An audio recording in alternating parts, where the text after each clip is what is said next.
জান, কি হয়েছে তোমার? আইরিন কিছু বলতে পারে না কান্নার কারণে। দুই হাতে নিজেও জড়িয়ে ধরে আদনানকে। অনেকগুলো দিন ধরে ওর মন ভালো নেই, কোনোভাবেই মন ভালো করতে পারছে না। হুটহাট কান্না চলে আসে, বুকের ভেতর কেমন যেন করে, সব কিছু অশান্তি অশান্তি লাগে। আজকে আরও বেশি এমন লাগছে। বাবা মায়ের কথা খুব বেশি মনে পড়ে আজকাল। ওদের দুজনের সন্তানের ভবিষ্যৎ ভেবেও কষ্ট হয়। আদনের যদি কিছু হয়ে যায় তাহলে ওর আর ওদের সন্তানের কি হবে?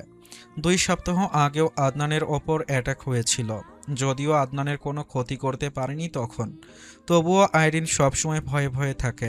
আদনান বাড়ির বাইরে থাকলে আইরিন অস্থির হয়ে থাকে। ওর কেমন লাগে সেটা কাউকে বলে বোঝাতে পারবে না। আদনান আইরিনের চুলে হাত বুলিয়ে বলে, জান, কি হয়েছে তোমার? বলো আমাকে। আমি কি কষ্ট দিয়েছি তোমাকে? ও জান, কান্না বন্ধ করো আর কথা বলো। আইরিন আদনানের বুক থেকে মুখ তুলে আদনানের মুখের দিকে তাকায়। আদনানের চোখ দুটো পানিতে টইটুম্বুর হয়ে আছে। লোকটা ওকে এত ভালোবাসে কেন? কেউ কাউকে এত ভালোবাসতে পারে? কেউ না পারলেও আদনান লাকি পারে। এই যে প্রিয়তমার কান্না দেখে ওর চোখে পানি চিকচিক করছে। কোথায় কষ্ট হচ্ছে জান? আইরিন পুনরায় আদনানের বুকে মুখ গুজে দেয়, কান্না আটকানোর চেষ্টা করে বলে, ভালো লাগছে না আমার। কেন, কি হয়েছে? আব্বু আম্মুর কথা মনে পড়ছে। আদনান আর কোনো প্রশ্ন করে না। আইরিনকে আরও ভালোভাবে জড়িয়ে ধরে বসে থাকে। আইরিন নিজেও শক্ত করেই আঁকড়ে ধরে আছে আদনানকে। বাবু নড়াচড়া করছে পেটের ভেতর। আদনান বাবুর নড়াচড়া অনুভব করতে পারছে। আইরিনের উঁচু পেট থেকে আছে ওর পেটের সাথেই, তাই ভালোভাবেই বুঝতে পারছে বাবু নড়াচড়া করছে। আইরিন নিজের কান্না বন্ধ করার চেষ্টা করে বলে, আমি যদি না থাকি তাহলে আপনি আমাদের সন্তানকে কিন্তু একা ছাড়বেন না। নিজের এই 2 হাতে সারা জীবন আগলে রাখবেন ওকে। খবরদার ওকে একা ছাড়বেন না কিন্তু আপনি। আমি যতদিন বেঁচে আছি তোমাদের সবাইকে আগলে রাখবো। তুমি কোথায় যাবে আমাকে ছেড়ে? আমি তোমাকে ছাড়া থাকতে পারবো জান? তুমি তো খুব ভালো করে জানো জান, আমি তোমাকে ছাড়া থাকতে পারবো না। কিছু হবে না তোমার। আপনার কিছু হয়ে গেলে আমাদের কি হবে? আপনি কেন নিজেকে এসবের মধ্যে এভাবে জড়িয়ে ফেলেন? আমার কিছু হবে না জান, তুমি এসব নিয়ে একদম টেনশন করবে না। তদন্ত চলছে তো, খুব শীঘ্রই শত্রুরা ধরা পড়ে যাবে। আইরিন বলে না কিছু। আদনানের বুক থেকে মুখ তোলেও না। ওর চোখের পানিতে আদনানের টি শার্ট ভিজে গেছে খানিকটা। আদনান নিজেও আর কোনো কথা বলে না। সিদ্ধান্ত নেয় আগামীকাল সকালে আইরিনকে নিয়ে শেখ বাড়িতে যাবে। একদিন থেকে ফিরে আসবে। 3 দিন পর আইরিনের ডেলিভারি ডেট। ওখানে গেলে নিশ্চয়ই আইরিনের ভালো লাগবে। রাতের খাবার খেয়ে রুমে আসতে আসতে রাত 9টা বেজে যায়। বাইরে ঝুম বৃষ্টি শুরু হয়েছে কিছুক্ষণ আগে। আবহাওয়া অধিদপ্তর থেকে পাওয়া তথ্য অনুযায়ী 12টা নাগাদ ঝড় শুরু হবে। সেই দুপুর থেকে কারেন্ট নেই। আইরিন বিছানা ঠিক করে শুয়ে পড়ে। আদনান ফ্রেশ হয়ে এসে নিজেও শুয়ে পড়ে আইরিনের পাশে। আইরিন নিজে থেকেই আদনানের বুকে লেপ্টে যায়। আদনান সযত্নে আগলে নেয় দ্রুত। আইরিনের মন এখন ভার ভার হয়ে আছে।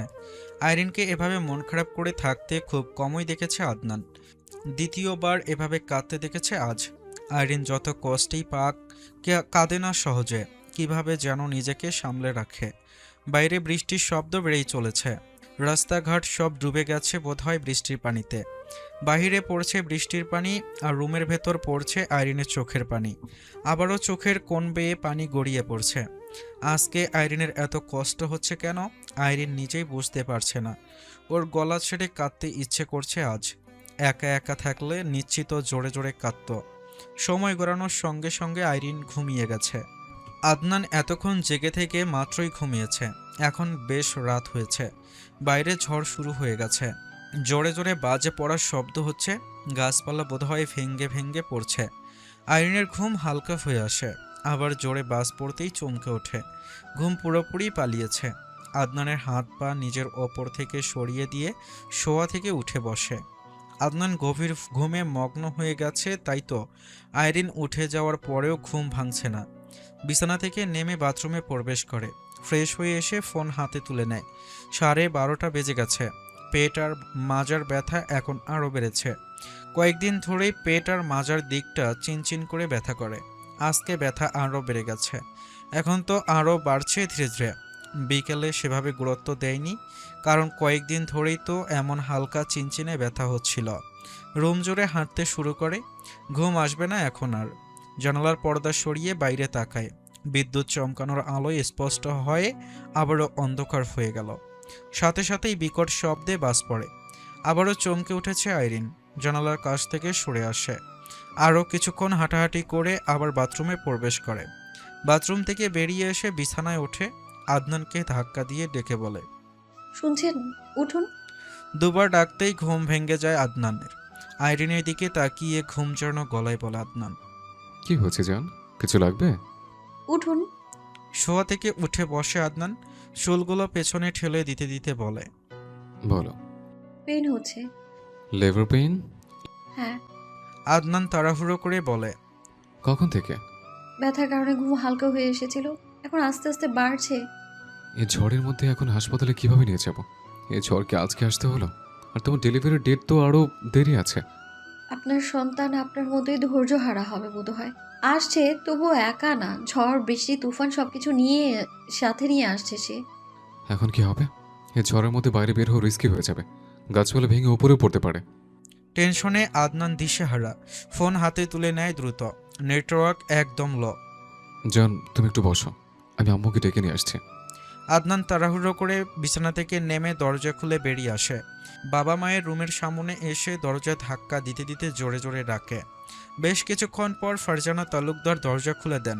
আতঙ্কিত হয়ে বলেন, কি হয়েছে লাকি, এভাবে ডাকছো কেন? আয়রনের লেভার পেইন উঠেছে।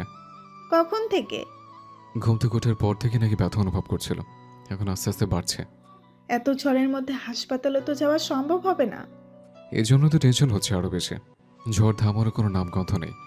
তুমি আইরিনের কাছে যাও, আমি তোমার দাদিকে ডেকে নিয়ে আসছি। আদনান নিজের রুমে ফিরে আসে। আইরিন হাঁটাহাঁটি করছে। আদনান আইরিনের পাশে এসে দাঁড়ায়। জান, এখন কেমন লাগছে? ব্যথা বাড়ছে আরো। তাহলে এখনই এমন হতে হলো? অন্তত রাতটা পার হতে দিতে। ফারজানা তালুকদার আর রেশমা তালুকদার আদনানের রুমে আসেন। আদনানকে বাহিরে পাঠিয়ে দেন দুজন। আদনান নিচে নেমে আসে। মেইন দরজা খুলে বাইরের দিকে তাকায়। এই ঝড় বৃষ্টি বাজের মধ্যে এত দূর যাওয়া অসম্ভব। রাস্তায় বোধহয় গাছপালা ভেঙে রাস্তাও ব্লক হয়ে গেছে। ওদের উঠানেই বড় আম গাছের ছোট বড় দুটো ডাল ভেঙে পড়ে আছে। বিদ্যুৎ চমকানোর আলোয় স্পষ্টই দেখা যাচ্ছে ডালটা। রাস্তায় গিয়ে যদি আটকা পড়ে তখন আরেক বিপদে হবে। তাড়াহুড়ো করে আবারও রুমে ফিরে আসে। আইরিন শুয়ে আছে এখন। রেশমা তালুকদার আইরিনের পাশে বসে আছেন। ফারজানা তালুকদার নিজের রুমে গেছেন আফসার তালুকদারকে ডাকতে। 1 ঘন্টা পেরিয়ে যায়, তবুও ঝড় বৃষ্টি থামার কোনো লক্ষণ নেই। আইরিন এখন ব্যথার কারণে শুয়ে বা বসে কোনোভাবেই থাকতে পারছে না। ফারজানা তালুকদার শেখ বাড়িতে কল করে জানিয়েছেন আইরিনের অবস্থা সম্পর্কে। আইরিন আর বাবুর জন্য তৈরি করে রাখা কাঁথা কাপড় ব্যাগে ভরে রাখা হয়েছে। ঝড় বৃষ্টি একটু কমলেই হাসপাতালের উদ্দেশ্যে রওনা দেবে। পেইন উঠেছে আইরিনের, অথচ ছটফট করছে আদনান। তীব্র ব্যথায় আইরিনের হাত পা কাঁপতে শুরু করেছে এখন। আদনান 2 হাতে আইরিনের এক হাত মুঠো করে ধরে আছে আর সাহসে জোগাচ্ছে। আইরিন নিজেও আদনানকে নিজের কাছ থেকে সরতে দিচ্ছে না এখন। বাথরুমে যাব। রেশমা তালুকদার বলেন, বাথরুম টাথরুম কিছুই না, ব্যথার কারণে এমন মনে হচ্ছে। না না, বাথরুমে যেতে হবে। আইরিনের সাথে না পেরে আদনান ধরে ধরে নিয়ে যায়। অল্প সময়ের মধ্যেই আবার রুমে ফিরে আসে। বিছানা পর্যন্ত যাওয়ার আগে নিচে বসে পড়ে আইরিন। আর এক পাও আগাতে পারছে না। এতক্ষণ দাঁতে দাঁত চেপে ব্যথা সহ্য করে গেলেও এখন আর পারে না। মুখ দিয়ে ব্যথাতুর শব্দ বেরিয়ে আসে। আদনানের এক হাত চেপে ধরে প্রচণ্ড ব্যথায় ছটফটিয়ে বলে, বাবু চলে এসেছে। ফারজানা তালুকদার আর রেশমা তালুকদার কিছু বুঝে ওঠার আগে আদনান আইরিনের হাত থেকে নিজের হাত ছাড়িয়ে নিয়ে সামনে এসে বসতে বসতে মায়ের উদ্দেশ্যে বলে, আম্মু, আয়রনকে ধরো। ফারজানা তালুকদার দ্রুত পেছন থেকে আইরিনকে ধরেন। কয়েক সেকেন্ডের ব্যবধানে আদনান নিজেই আইরিনের ডেলিভারি করায়। ব্যথায় মৃদু চিৎকার করে ওঠে আইরিন। আদনান নিজের 2 হাতে থাকা নিজের সন্তানের দিকে তাকায়। আইরিন শাশুড়ির গায়ের ওপর নিজের শরীর ছেড়ে দিয়েছে। দুর্বল দৃষ্টিতে তাকিয়ে দেখছে স্বামী সন্তানকে। ঝড় বৃষ্টি তুফান অপেক্ষা করেই শেখ বাড়ি থেকে ভিজে ভিজে নাবিলা বেগম, তানজিলা বেগম, আজাদ শেখ আর আমজাদ শেখ এসেছেন। সাথে শুকনো কাপড় পলিথিনে ভরে নিয়ে এসেছেন। রাস্তায় অনেকগুলো গাছ ভেঙে পড়ে আছে। তারা এসে জানতে পারেন ডেলিভারি হয়ে গেছে। আদনান আর আইরিনের পুত্র সন্তান হয়েছে। আদনান আইরিনকে পাজা কোলে করে বাথরুমে নিয়ে এসেছে। বাবুকে নিয়ে ব্যস্ত হয়ে পড়েছে বাকি সবাই। নাবিলা বেগম আইরিনকে ফ্রেশ করাতে চাইলেও আদনান রাজি হয়নি। ও নিজেই করিয়ে দেবে। আইরিনকে ফ্লোরে বসিয়ে রেখে হাত ধুয়ে বাথরুম থেকে বের হয়। আলমারি থেকে আইরিনের ড্রেস, টাওয়াল আর প্রয়োজনীয় সব নিয়ে আবারও প্রবেশ করে ভেতরে। হাতের জিনিসগুলো রেখে আইরিনের পাশে এসে বসে। দুই হাতে মুখ আগলে ধরে আদুরে গলায় বলে, জান, অনেক কষ্ট হচ্ছে? আইরিন আদনানের হাতের ওপর এক হাত রেখে মৃদু স্বরে বলে। না, ঠিক আছি। আদনান আরেকটু এগিয়ে আলতোভাবে বুকে জড়িয়ে ধরে আইরিনকে। জান, আমার কথা তো আল্লাহ তাআলা সত্যি সত্যি কবুল করে ফেলেছেন। তোমার মনে আছে আমি একদিন বলেছিলাম তোমার ডেলিভারি আমি করাবো? আজ সত্যি সত্যি সেটাই হয়েছে। মনে আছে। বুক থেকে আইরিনের মুখ তুলে চুমু খায় আদনান। অসংখ্য। ছেড়ে দিয়ে উঠে দাঁড়ায়, গিজার চালু করে দেয়। হালকা গরম পানি দিয়ে আইরিনকে গোসল করায়। গোসল করানো শেষে চেঞ্জ করিয়ে দেয় নিচেই। দাঁড়িয়ে থাকতেও কষ্ট হচ্ছে আইরিনের। হাত পা কাঁপছে এখনো। আইরিন হেঁটে যেতে চাইলেও যেতে দেয় না আদনান। দরজা খুলে দিয়ে পাজা কোলে তুলে নেয় আবার। রুমে এসে আস্তে করে শুইয়ে দেয় বিছানায়। আগের চাদর তুলে ওয়াটারপ্রুফ চাদর বিছানো হয়েছে এখন। আদনান আগেই হাই কোয়ালিটির ওয়াটারপ্রুফ চাদর কিনে এনে রেখে দিয়েছিল। বাবু হওয়ার পর যা যা প্রয়োজন হবে সেসব আগেই এনে রেখে দিয়েছিল। আইরিন না করলেও শোনেনি আদনান। ফারজানা তালুকদার ফ্লোর পরিষ্কার করে দেন। বাবুকে কোলে নিয়ে দাঁড়িয়ে আছেন আফসার তালুকদার। নাতিটা তার কোলে ঘুমিয়ে আছে। এতক্ষণ তাকিয়ে তাকিয়ে সকলকে দেখল, কথা শুনল। জন্মের পর প্রথম চোখ মেলে তাকিয়ে দেখেছে বাবাকে। মায়ের পেট থেকে বেরিয়ে প্রথম ছোঁয়াও পেয়েছে বাবার। বাবার মুখের মধুর সুরের আজানও শুনেছে। বাবা নিজ হাতে ছেলের নার কেটেছে। আম্বিলিক্যাল কর্ড ক্যাম্প না থাকায় সুতা দিয়ে নার বাঁধতে হয়েছে এখন। সকালে ক্যাম্প কিনে এনে লাগিয়ে দেবে। সবাই ভীষণ খুশি হয়েছে। কোনো বিপদ ছাড়াই সুষ্ঠুভাবে ডেলিভারি হয়ে গেছে। মা এবং নবজাতক দুজনেই সুস্থ আছে। ফারজানা তালুকদার তো ভয়ে পেয়ে গিয়েছিলেন এই ঝড় বৃষ্টির মধ্যে কিভাবে কি হবে এটা ভেবেই। শেখ বাড়ির সকলেও আতঙ্কের মধ্যেই ছিল। তাদের মধ্যে ভয়টা আরও বেশি কাজ করছিল। বাড়িতে ডেলিভারি হয়ে আইরিনের মা দুনিয়া থেকে বিদায় নিয়েছিলেন। এই ঝড় বৃষ্টির মধ্যে কোথাও নেবেন কি করবেন ভেবে ওনাদেরও হাত পা ঠান্ডা হয়ে গিয়েছিল। তবে তালুকদার বাড়িতে আসার পর সকল ভয় দূর হয়ে গেছে। আদনান যে এত বড় সাহসের কাজ করে ফেলবে এটা অকল্পনীয় ছিল। ফ্লোর পরিষ্কার করা হয়ে গেলে আদনান নিজেও গোসল করার জন্য বাথরুমে প্রবেশ করে। ওর বুকের ভেতর এখনও যেন কেমন করছে। এই অনুভূতি ওকে অন্যরকম সুখ দিচ্ছে। আইরিন সুস্থ আছে, ছেলেও সুস্থ আছে, সব কিছুর জন্য আলহামদুলিল্লাহ। নিজের দুই হাতের দিকে তাকায়, চোখের সামনে ভেসে ওঠে দৃশ্যটুকু।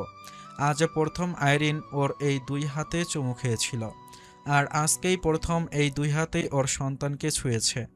ডেলিভারির আগ মুহূর্ত পর্যন্ত আদনান অনেক ভয়ে ছিল, কিন্তু যখন আইরিন বলল বাবু চলে এসেছে, তখন আদনানের সকল ভয় পালিয়ে গেল। হুট করেই মনের মধ্যে অনেক সাহস সঞ্চয় হয়েছিল। ভয় পেলে চলবে না, যা করার ওকেই করতে হবে। তারপর আদনান নিজেই সব কিছু করে ফেলল একা একাই। কারো সাহায্যের প্রয়োজন হয়নি।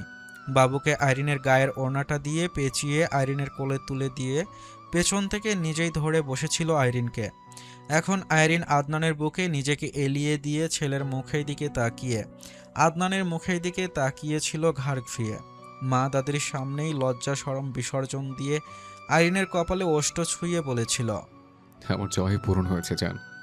আইরিন মৃদু হেসেছিল, একটুও রাগ করেনি আদনানের ওপর। অন্য দিনগুলোতে আদনান যখন বলতো ছেলে হবে, শুনেই রেগে যেত আইরিন। আদনানের সাথে ঝগড়া শুরু করে দিত। আইরিনকে রাগিয়ে দিয়ে পরে আবার নিজেই শান্ত করত, রাগ ভাঙ্গাত। নিয়ম করে আইরিনকে রাগানো আর পরে আবার রাগ ভাঙ্গানোই যেন আদনানের প্রধান কাজ। ফারজানা তালুকদার বাবুর দিকে তাকিয়ে বলেছিলেন, বাবু তো কাঁদছে না লাকি। আদনান ছেলের দিকে তাকায়, আসলেও কাঁদছে না, ড্যাব ড্যাব করে তাকিয়ে আছে। আদনান ছেলের পা দুটো ওড়নার ভেতর থেকে বের করে দুই পায়ের তালুতে দুটো টোকা দিয়েছিল, একটু জোরে। ব্যাস, সাথে সাথেই গলা ছেড়ে কেঁদে উঠেছিল বাচ্চা ছেলেটা। আইরিনের বুকের ভেতর মোচড় দিয়ে ওঠে ছেলেকে এভাবে কাঁদতে দেখে। রেগে কটমট করে আদনানের মুখের দিকে তাকিয়েছিল, রাগী স্বরে বলেছিল, মারছেন কেন এইভাবে? কাঁদানোর জন্য একটু মেরেছে, আর মারবো না কোনোদিন। কেঁদেছে, এখন আর কোনো সমস্যা নেই। ফারজানা তালুকদার আর রেশমা তালুকদার সামনে না থাকলে ছেলেকে এভাবে মেরে কাঁদানোর জন্য আদনানের কপালে 2-4 ঘা লাগিয়ে দিত আইরিন। আফসার তালুকদার স্ত্রীর দিকে তাকিয়ে বলেন, আইরিনের জন্য খাবারের ব্যবস্থা করো। গোসলটা সেরেই করছি। ফারজানা তালুকদার নিজের রুমের দিকে এগিয়ে যান দ্রুত পায়ে।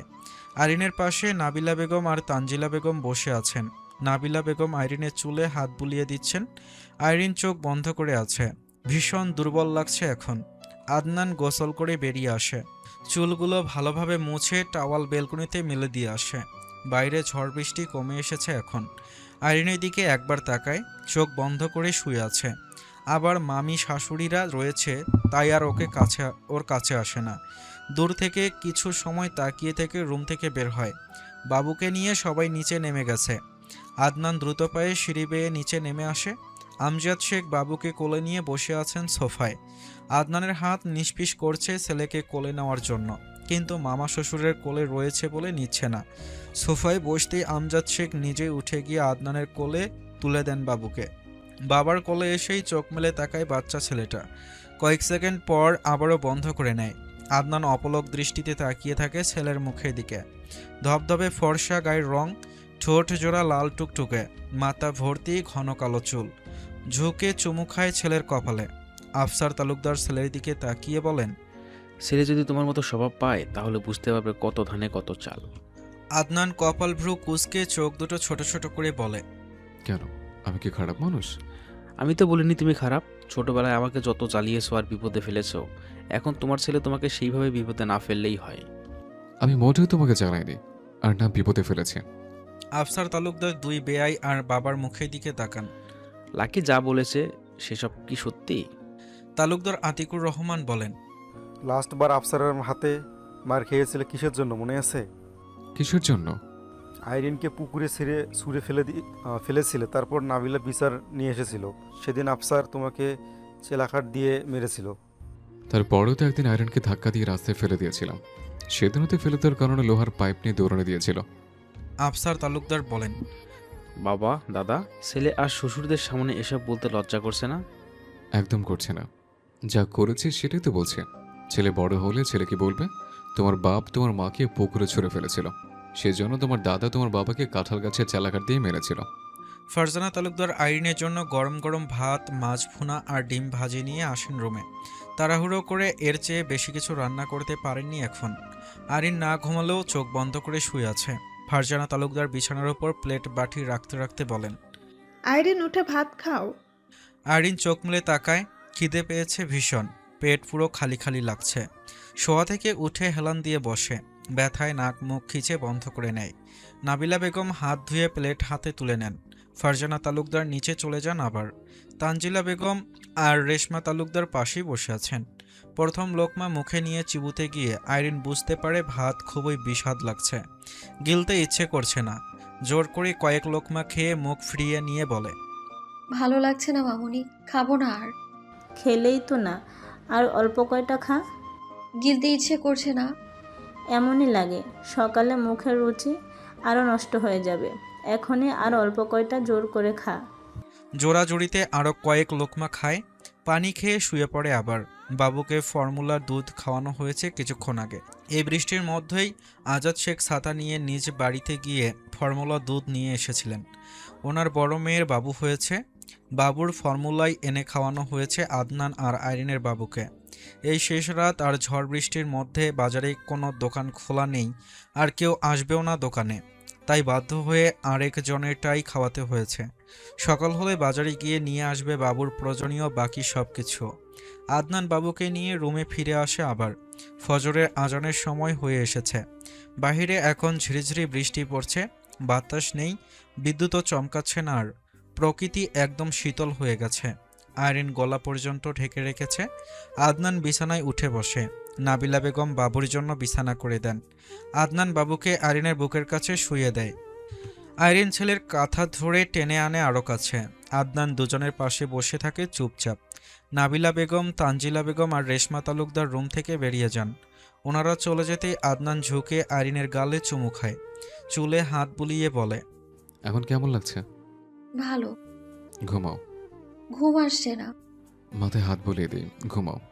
আপনি ঘুমোবেন না? সকাল তো হয়ে এসেছে, দুপুরে ঘুমিয়ে নেব। হঠাৎ রুম অন্ধকার হয়ে যায়। আদনান লাইটের দিকে তাকিয়ে গালি দিতে গিয়েও থেমে যায়। আইপিএসের চার্জ শেষ হয়ে গেছে বোধহয়। বিছানা থেকে নেমে অন্ধকারে হাতড়ে হাতড়ে নিজের ফোন হাতে নিয়ে টর্চ অন করে পুনরায় বিছানায় উঠে আইরিনের পাশে বসে। আইরিনের চুলগুলো এখনও ভেজা রয়েছে। ভেজা চুলগুলো বালিশের পেছনে ঠেলে দিয়ে শুয়ে পড়ে পাশে। ব্ল্যাঙ্কেট সরিয়ে আলতো হাতে জড়িয়ে ধরে ঘাড়ে মুখ গোজে।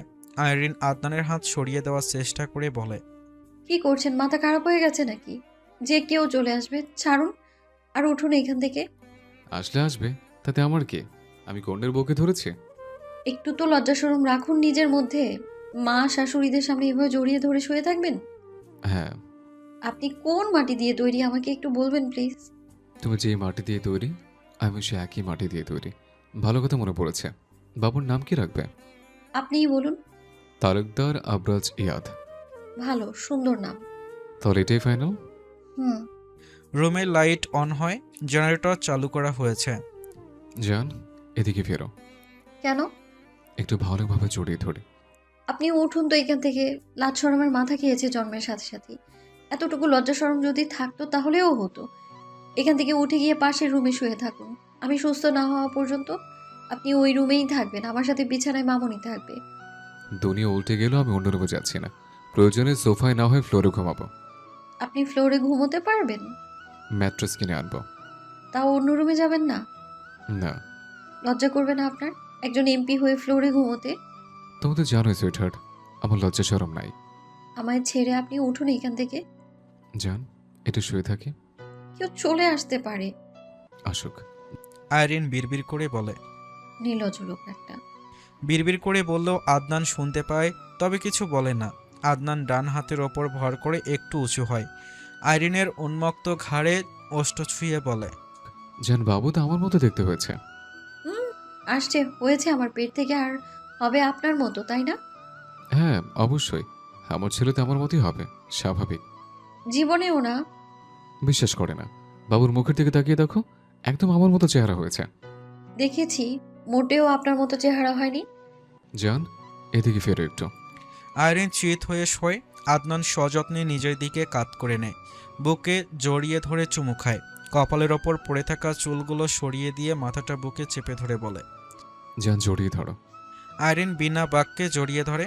আদনানের বুকের ভেতর ধুকপুক শব্দ হচ্ছে জোরে জোরে। আদনান আইরিনের মাথায় আবার ওষ্ঠ ছুঁয়ে বলে, জান, আজকের মতো ভয় আমি আমার এই জীবনে আর কোনো দিন পাইনি। তুমি যখন পড়ে গিয়ে ব্যথা পেয়ে অজ্ঞান হয়ে গিয়েছিলে, নাক দিয়ে গলগল করে রক্ত পড়লো, ওই দিন অনেক ভয় পেয়েছিলাম। তবে আজকের মতো না। আজকে ভয়ে আমার হাত পা ঠান্ডা হয়ে গিয়েছিল। বারবার শুধু আল্লাহকে ডাকছিলাম। আল্লাহর কাছে লাখ লাখ শুক্রিয়া, তোমরা দুজন সুস্থ আছো, ঠিক আছো। আইরিন চুপ হয়ে থাকে। ও নিজেও অনেক ভয় পাচ্ছিল। ভয়ে আদনানকে নিজের কাছ থেকে জুড়ে সরতে দেয়নি। শক্ত করে আদনানের হাত ধরে রেখেছিল। বারবার আদনানের অসহায় চোখ মুখের দিকে তাকাচ্ছিল। আদনান যথেষ্ট চেষ্টা করেছে ওর সামনে নিজেকে শক্ত স্বাভাবিক দেখানোর, কিন্তু আইরিনের চোখে নিজের আসল অনুভূতি লুকাতে পারেনি।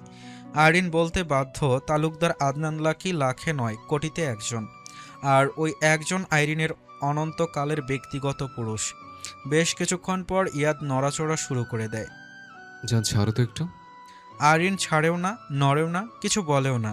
আদনান বুক থেকে আইরিনের মুখ তুলে দেখে আইরিন ঘুমিয়ে গেছে।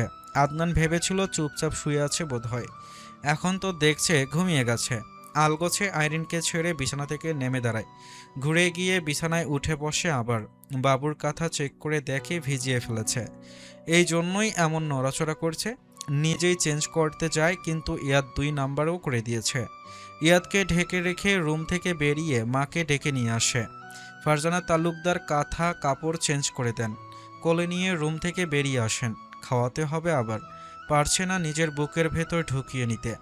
ইয়াদ হওয়ার সময় আইরিন মৃদু চিৎকার করে উঠেছিল। সেই চিৎকার এখন ওর কানে বাজে আর বুকে তীরের ফালার মতো বিচ্ছে। আইরিনের পাশে লম্বা হয়ে শুয়ে জড়িয়ে ধরে আবার। যে দেখে দেখুক, তাতে তালুকদার আদনান লাকি পরোয়া করে না। আইরিন একটু নড়ে ওঠে। আদনান আইরিনের মাথার নিচ থেকে বালিশ সরিয়ে নিজের বাহুর ওপর আইরিনের মাথা রাখে, তারপর আরেকটু ভালোভাবে জড়িয়ে ধরে। সকাল হতেই তালুকদার বাড়িতে মানুষের হাট বসে। আফসার তালুকদার ফজরের পরপরই নিকট আত্মীয়দের সকলকে কল করে জানিয়ে দিয়েছিলেন আইরিন আর আদনানের ছেলে হওয়ার কথা। কাছে কুলে থাকা আত্মীয় স্বজন অনেকেই চলে এসেছে ইতোমধ্যেই। ইয়াদকে দেখছে, কোলে নিচ্ছে, আদর করছে, গিফট দিচ্ছে। ছেলে দেখে সবাই খুশি। আমিরা কোলে নিতেই কোল ভরে পি করে দেয় ইয়াদ। আমিরার মুখ দেখার মতো হয়েছে, অসহায় চোখে মুখে সকলের দিকে তাকাচ্ছে। প্রায় সকলেই হাসছে ওর দিকে তাকিয়ে। ইয়াদ কিছুক্ষণ আগেই প্রাকৃতিক কাজ সম্পাদন করেছিল, এখনই আবার যে করতে পারে কেউ ভাবেনি। তাই তো শুধু নরম কাপড় আর টাওয়াল দিয়ে পেঁচিয়ে রেখেছিল। আমিরার শাশুড়ি বলেন, তুমি ভাতিজাকে সম্মানী দিতে দেরি করেছ বলে ভাতিজা আগে আগে তোমাকেই সম্মানী দিয়ে দিল। মুহূর্তেই হাসির রোল পড়ে যায় উপস্থিত সকলের মধ্যে। ইয়াদকে মায়ের কাছে দিয়ে রুমের দিকে এগিয়ে যায় চেঞ্জ করার জন্য। আমিরার হাজব্যান্ড পেছন থেকে ডেকে বলে, আরে চেঞ্জ করতে হবে না, একটু পরেই শুকিয়ে যাবে, ছোট বাচ্চা তো, গন্ধ আসবে না।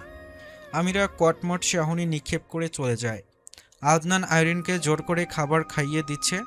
নাবিলা বেগম খাওয়াতে শুরু করেছিলেন, কয়েক লোকমা খেয়েই খাবে না বলে শুয়ে পড়েছিল। আদনান তুলে বসিয়ে এখন নিজেই খাওয়াতে শুরু করেছে। পানি বাদে কোনো কিছুই ভালো লাগছে না আইরিনের কাছে।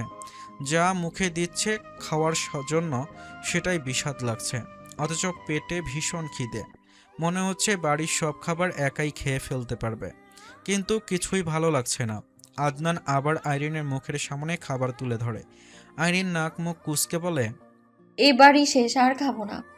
ঠিক আছে, নাও। হাঁ করে খাবার মুখে নেয় আইরিন। আদনান প্লেট রেখে হাত ধুয়ে আসে, জোর করেই প্লেটের অর্ধেক খাইয়ে ছেড়েছে।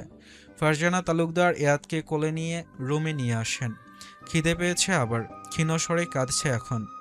আদনান আর আইরিন দুজনেই মায়ের দিকে তাকায়। ফারজানা তালুকদার এগিয়ে আসতে আসতে বলেন, খিদে পেয়েছে বাবুর। দুধ বানিয়ে খাওয়াও। আর কত ফর্মুলা খাবে? ব্রেস্ট ফিডিং করাক এখন। আদনান আইরিনের দিকে তাকায়, আইরিনও ঘাড় ঘুরিয়ে ওর মুখের দিকে তাকায়। ফারজানা তালুকদার ইয়াদকে আইরিনের কোলে তুলে দেন। ব্রেস্ট ফিডিং করো এখন। বের হবে? হবে। আইরিন ছেলের মুখের দিকে তাকায়। আহারে, হাঁ করেই কাঁদছে ছেলেটা। আদনান অধৈর্য হয়ে বলে, কি হলো? খাওয়াও, কাছে তো। আইরিন ঘুরে বসে, ছেলেকে খাওয়াতে গিয়ে দ্রুত দূরে সরিয়ে নেয় আবার। ফারজানা তালুকদার বলেন, কি হলো? সুরসুরি লাগে তো। প্রথম প্রথম একটু লাগবেই, তারপর ঠিক হয়ে যাবে। আইরিন আবার খাওয়াতে নেয়। ছেলের ঠোঁট আর জিহ্বার গরম ছোঁয়া পেয়ে আবারও সরিয়ে নেয়। ভীষণ সুরসুরি লাগছে। ধরনীর বুকে সূর্য লুকিয়ে পড়েছে, অন্ধকার নেমে এসেছে অনেকক্ষণ আগেই। সারাদিন মানুষের হইচই পড়ে থাকা বাড়িটা এখন নিশ্চপ নীরবতায় ছেয়ে গেছে। তালুকদার বাড়িতে থাকা সকলেই রাতের খাবার সেরে নিয়েছে একটু আগে। শেখ বাড়ির সবাই ফিরে গেছে, শুধু নাবিলা বেগম থেকে গেছেন আইরিনের কাছে।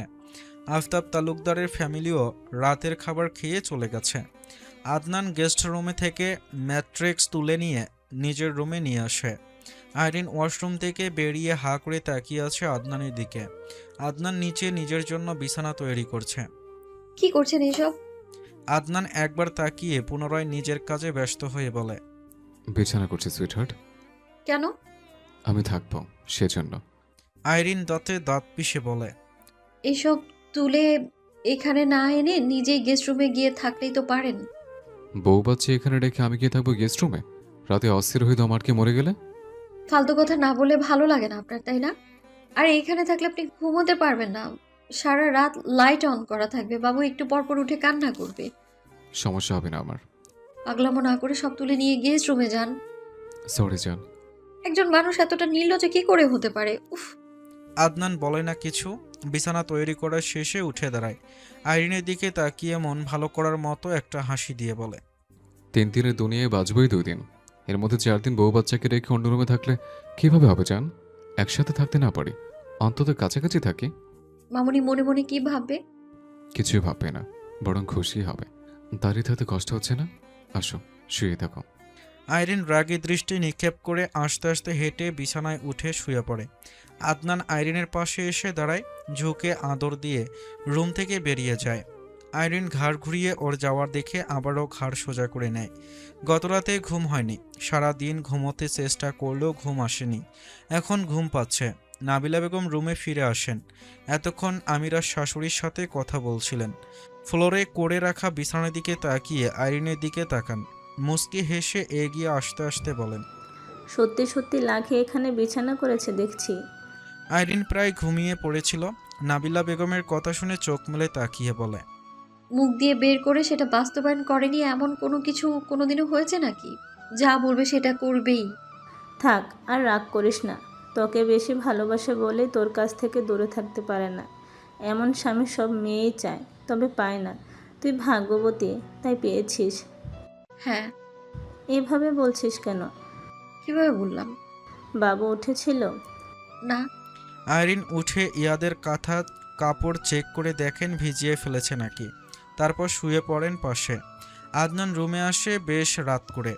ঘড়ির কাঁটা তখন 12টা ঘর পেরিয়ে গেছে। দরজা ভিজিয়ে রেখে ফ্রেশ হয়ে আসে। না শুয়ে আইরিনের পাশে এসে দাঁড়ায়। মাঝখানে শুয়ে থাকা ছেলের দিকে তাকিয়ে রইল। গভীর ঘুমে মগ্ন ওদের দুজনের ছোট্ট ছেলেটা। শ্বাস নিচ্ছে খুবই দ্রুত। ছোট ছোট হাত জোড়া কাঁধের কাছে এনে রেখেছে। লাল টকটকে ঠোঁট জোড়া একদম ছোট্ট হয়ে রয়েছে। নাবিলা বেগম কাঁথা দিয়ে গলা পর্যন্ত ঢেকে উল্টো পাশ ফিরে ঘুমিয়ে আছেন। আইরিন চিত হয়ে আছে। চোখ মুখ শুকিয়ে গেছে একদিনেই। চেহারা মলিন লাগছে। টসটসে অষ্টজোড়া শুষ্ক হয়ে আছে। বিনুনি করে রাখা চুলের ভেতর থেকে ছোট্ট ছোট্ট চুল বেরিয়ে এলোমেলো হয়ে আছে। এই মেয়েটার প্রতি আদনানের ভীষণ মায়া। এত মায়া কোথা থেকে আসে আদনান জানে না। এই মেয়েটার প্রতি কোনোদিন কোনোভাবে বিরক্তি আসে না, রাগ হয় না, শুধুই ভালোবাসতে ইচ্ছে করে, অনেক অনেক ভালোবাসতে। একটু কষ্ট পেতে দেখলেই ইচ্ছে করে টেনে বুকের ভেতর পুরে নিতে। এমন কোনো উপায় কি নেই যাতে করে আইরিন একটুও কষ্ট পাবে না, মন খারাপ করবে না? যদি থাকে তাহলে আদনান সেই উপায় জানতে চায়। আইরিনের কপালে চুমু খেয়ে নিজের জন্য করে রাখা বিছানায় বসে। সারাদিন অনেক দৌড়াদৌড়ি করেছে, কিন্তু তবুও এখন ঘুম আসছে না। সময় গড়ায় ইয়াদ কেঁদে ওঠে। সাথে সাথেই নাবিলা বেগম শোয়া থেকে উঠে বসেন। কাঁথা কাপড় চেঞ্জ করিয়ে দেন। আইরিনেরও ঘুম ভেঙে গেছে। আদনানও শোয়া থেকে উঠে বসেছে। ও এখনও ঘুমায়নি। ইয়াদকে খেতে দিতেই কান্না বন্ধ হয়ে যায়। বেশ সময় নিয়ে খেতে খেতে ঘুমিয়ে যায় আবার। নাবিলা বেগম শুয়ে পড়েছেন তখনই, ঘুমিয়েও গেছেন এখন। আইরিন ছেলেকে শুয়ে দেয়। নিজে শোয়ার জন্য পাশ ফিরতেই দেখে আদনান বসে আছে আর তাকিয়ে আছে ওর দিকেই। আইরিন অবাক হয়ে বলে, আপনি ঘুমাননি এখনো? ঘুম আসছে না জান। বলেছিলাম এখানে থাকলে ঘুম আসবে না। অন্য রুমে থাকলে আরও ঘুম আসতো না। তুমি ঘুমাও। আইরিন বাম কাত হয়ে শোয়, চোখ বন্ধ করে নিয়েও আবার তাকায়। আপনিও ঘুমান। আদনান বসে থেকেই এগিয়ে আসে আইরিনের কাছে। ফ্লোরে বসে থেকেই আইরিনের ডান হাতটা টেনে নিজের গালে চেপে ধরে মৃদু স্বরে বলে, তোমার কাছ থেকে দূরে থাকলে আমার ঘুম হয় না জান। তোমাকে জড়িয়ে ধরে ঘুমানো আমার নেশা হয়ে গেছে। এই নেশা দূর করার কোনো উপায় নেই। ঢাকা গিয়ে যে মাঝে মধ্যে থাকেন তখন কেমন করেন? ঘুমায় না তো জান, সারা রাত জেগেই থাকি। এভাবে জেগে থাকলে তো অসুস্থ হয়ে পড়বেন। চোখ বন্ধ করে শুয়ে থাকুন, ঘুম চলে আসবে। আইরিনের শুষ্ক হয়ে থাকা ওষ্ঠজোড়ায় আলতো চুমু খেয়ে বলে, তাড়াতাড়ি সুস্থ হয়ে ওঠো জান। তোমার এমন চেহারা দেখতে আমার একটুও ভালো লাগছে না। আইরিন বিয়ের পর এই প্রথম তালুকদার বাড়ির ভেতর পা রাখে সাদমান। ঢাকা থেকে একটু আগেই এসেছে বাড়িতে। এখন সন্ধ্যা 6টা বেজে গেছে। ভেতরে এসে সকলের সাথে ভালোভাবেই কথা বলে। আশেপাশে আদনানকে দেখতে পায় না। ভাগ্নাকে দেখার জন্য বউ বাচ্চাকে নিয়ে অপরের দিকে পা বাড়ায়। করিডোরে আসতেই আদনানের মুখোমুখি হয়। সাদমানের বউ সালাম দেয় আদনানকে। আদনান সালামের জবাব দিয়ে বলে, কেমন আছেন ভাবি? আলহামদুলিল্লাহ। আপনি কেমন আছেন ভাইয়া? আলহামদুলিল্লাহ। আদনান সাদমানের দিকে তাকায়। সাদমান গম্ভীর চোখ মুখ বানিয়ে দাঁড়িয়ে আছে ছেলেকে কোলে নিয়ে। কেমন আছেন সুমন্দি সাহেব? আলহামদুলিল্লাহ। তুই কেমন আছিস? একবার শুনলেই তো কেমন আছে। ভালো হবি না জীবনে? আমি খারাপ কবে ছিলাম? প্রথম থেকেই। কি শুরু করলে? ভেতরে চলো, বাবুকে দেখি। না হয় বোন জামাইয়ের সাথে ঝগড়া করো। আমি গেলাম। সাফি আসো, আমরা বাবুকে দেখে আসি। শিফা মায়ের কোলে চলে আসে। সাফিয়া ছেলেকে কোলে নিয়ে রুমের ভেতর চলে যায়। আদনান কিছু বলার আগেই সাদমান বলে, কোথায় যাচ্ছিস? পার্টি অফিসে। ফিরবি কখন? রাত হবে। তোরা কিন্তু যাবি না আজকে। আমি দ্রুতই ফিরে আসবো। আসার পর বাকি কথা হবে। সাবধানে যাস। সাদমান ভেতরের দিকে পা বাড়িয়েও থেমে যায়। আদনানকে পিছু ডাকে। আদনান ঘুরে দাঁড়াতেই সাদমান কয়েক কদম এগিয়ে আদনানকে জড়িয়ে ধরে বলে, অনেক বছর বেঁচে থাক, সুস্থ থাক, ভালো থাক। বেঁচে থাকার জন্য বলছিস কেন? তুই বেঁচে না থাকলে ঝগড়াটা করবো কার সাথে? আদনান মুচকি হাসে। দুজন দুজনকে ছেড়ে দুদিকে পা বাড়ায়। এতগুলো দিন পর দুজনের মধ্যকার ঝগড়ার সমাপ্তি ঘটে গেল এখানেই। ঘড়ির কাঁটা ঘুরতে ঘুরতে সকাল 9টার ঘরে চলে এসেছে। আদনান তাড়াহুড়ো করে নিজের রুমে প্রবেশ করে। বিছানার দিকে তাকাতেই দেখে আইরিন ইয়াদকে ফিডিং করাচ্ছে। আইরিন নিজেও মুখ তুলে আদনানের মুখের দিকে তাকায়, তারপর আবার নিজের দিকে তাকায়। ওড়না দিয়ে দ্রুত নিজেকে সহ ইয়াদকে ঢেকে নেয়। আদনান বিছানার কাছে এগিয়ে আসতে আসতে বলে, এভাবে ঢাকার কি হয়েছে? নির্লজ্জের মতো এভাবে ড্যাব ড্যাব করে তাকিয়ে আছেন কেন? তোমার কোনো কিছু দেখার কি বাকি আছে আমার? তাকিয়ে থাকলে সমস্যা কোথায়? আর আমি তো তোমার হাজবেন্ডই। অশুভ বদলোক একটা। আদনান বিছানায় উঠে বসে আইরিনের পাশে, জোর করে ওড়নাটা সরিয়ে নেয়। ছেলের মুখের দিকে তাকিয়ে দেখে ইয়াদ ড্যাব ড্যাব করে তাকিয়ে আছে আর খাচ্ছে। হাত বাড়িয়ে ছেলের তুলতুলে গালে আঙ্গুল ছোঁয়ায়। ছেলের এক হাত ধরে আইরিনের গালে চুমু খায় মুহূর্তেই। আইরিন রেগে তাকাতেই ঠোঁটেও চুমু খায়। এত নির্লজ্জ কেন আপনি? যে কেউ চলে আসতে পারে। কেউ আসবে না এখন। আর আসলে সমস্যা কি? আমি কি অন্যের বউকে চুমু খাচ্ছি? আমার বউ, আমার বাচ্চার মা, আমার জানকে আমি চুমু খাচ্ছি, তাতে কার বাপের কে? আইরিন রেগে আর কিছু বলে না। এই লোককে বলেও লাভ নেই।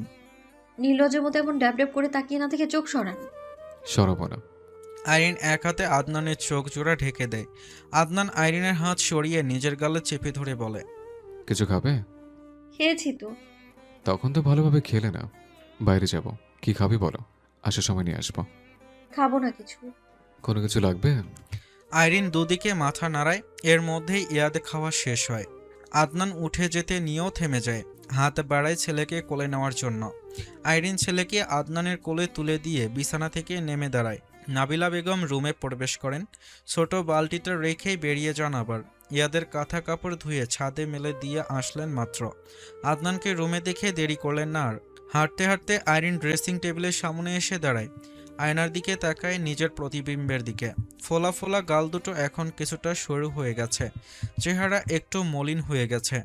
শরীরও শুকিয়েছে একটু। ঘাড় ঘুরিয়ে আদনানের দিকে তাকাতেই দেখে আদনান ওর দিকে তাকিয়ে আছে। খবরদার, আমার সুন্দরী বউর দিকে নজর দেবে না। তোমার নজর লেগে আমার একমাত্র বউর কিছু হলে খবর আছে তোমার। আইরিন কপাল ভ্রু কুঁচকে এগিয়ে আসতে আসতে বলে, আপনার বউকে নজর লাগিয়ে লাগিয়ে সুটকি বানিয়ে ফেলবো আমি। তাহলে তোমাকে শোলে চড়াবো আমি। চড়িয়ে দিন। পাগল পেয়েছো আমাকে? তালুকদার আদনান লাকি জেনে বুঝে কোনোদিন নিজের ক্ষতি করে না। আইরিন কিছু বলতে গিয়েও থেমে যায়। ধীরে ধীরে রুম জুড়ে হাঁটতে থাকে। হাঁটতে হাঁটতে ব্যালকনিতে এসে দাঁড়ায়। বাইরে রোদ ঝলমল করছে। বাতাসের কারণে রোদের তাপ সেরকম বোঝা যাচ্ছে না। বাতাস না থাকলে আজকের রোদে কাইল হয়ে পড়তো জনমানব। আইরিন দূরের আকাশে উড়ো মেঘের দিকে তাকিয়ে থাকে। সুইটহার্ট, দ্রুত আসো। হঠাৎ আদনানের উচ্চ গলার স্বর শুনে দ্রুত রুমের দিকে পা বাড়ায় আইরিন। কি হয়েছে? আদনান নিজের ডান হাত উঁচু করে ধরে বলে, সুইটহার্ট। এগুলো কি লেগেছে হাতে? আদনান ছেলের দিকে ইশারা করে। আইরিন ছেলের দিকে তাকিয়ে আবার আদনানের দিকে তাকায়। আদনানের চোখ মুখ দেখার মতো হয়েছে। ইয়াদের পটি লেগে গেছে ডান হাতে। হাতে লাগলো কি করে? পটি করে দিয়েছিল, ভাবলাম চেঞ্জ করে দিই। আমাকে ডাকেননি কেন? মাতবরি করতে গিয়ে হাতে লাগিয়ে নিয়েছেন, ভালো লাগছে না এখন খুব। সবকিছুতেই শুধু পণ্ডিতগিরি। কোনো একটা কাজ যে পারবেন না সেটা মেনে নিতে পারেন না নাকি? আমি কি জানতাম না কেমন হবে? কি করবো এখন? কি করবেন বুঝে উঠতে পারছেন না? উঠুন এইখান থেকে আর হাত ধুয়ে আসুন। আদনান বিছানা থেকে নেমে দ্রুত বাথরুমে প্রবেশ করে। কি হয়ে গেল এটা ওর সাথে? বউকে একটা ডাক দিলে কি এমন হতো? শেষ পর্যন্ত কিনা ডান হাতে। আইরিন ছেলেকে পরিষ্কার করে দেয়। শুকনো কাপড় আর কাঁথা দিয়ে পেঁচিয়ে কোলে তুলে নেয় আবার।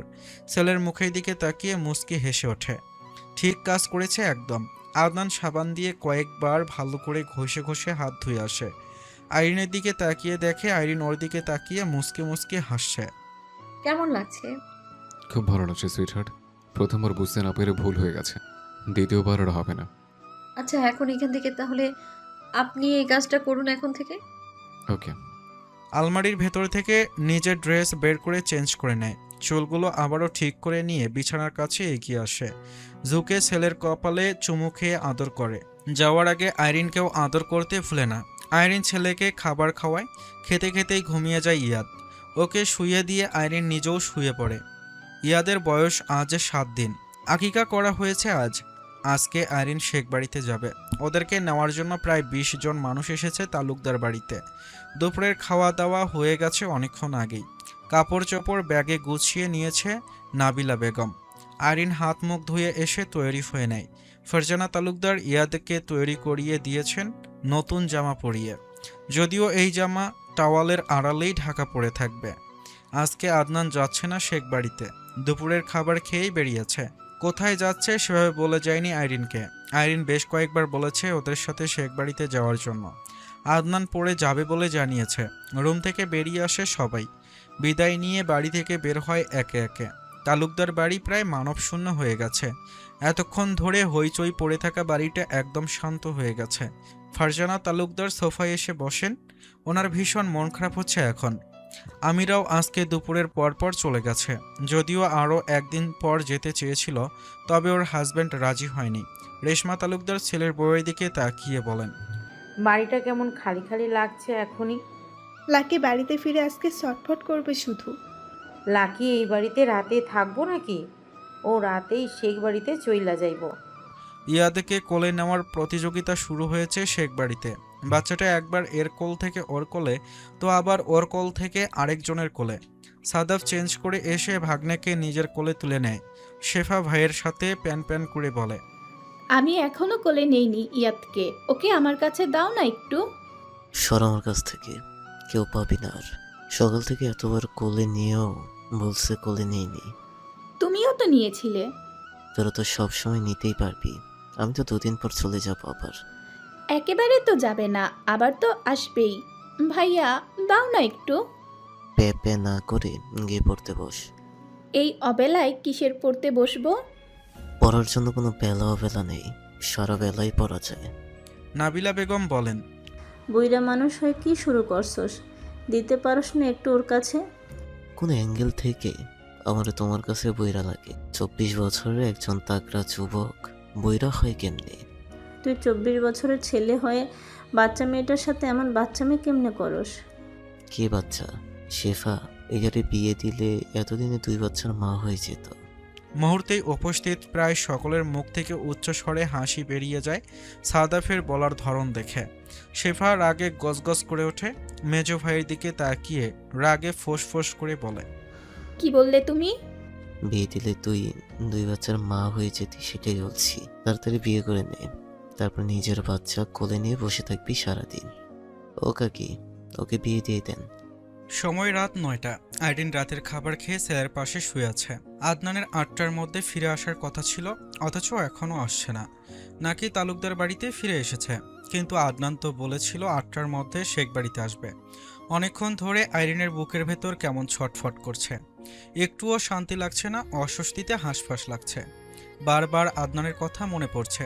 এমনিতেই সারাদিন কলের ওপর কল করে বিরক্ত করে ফেলে, আর আজকে সন্ধ্যার পর থেকে একটাও কল করেনি।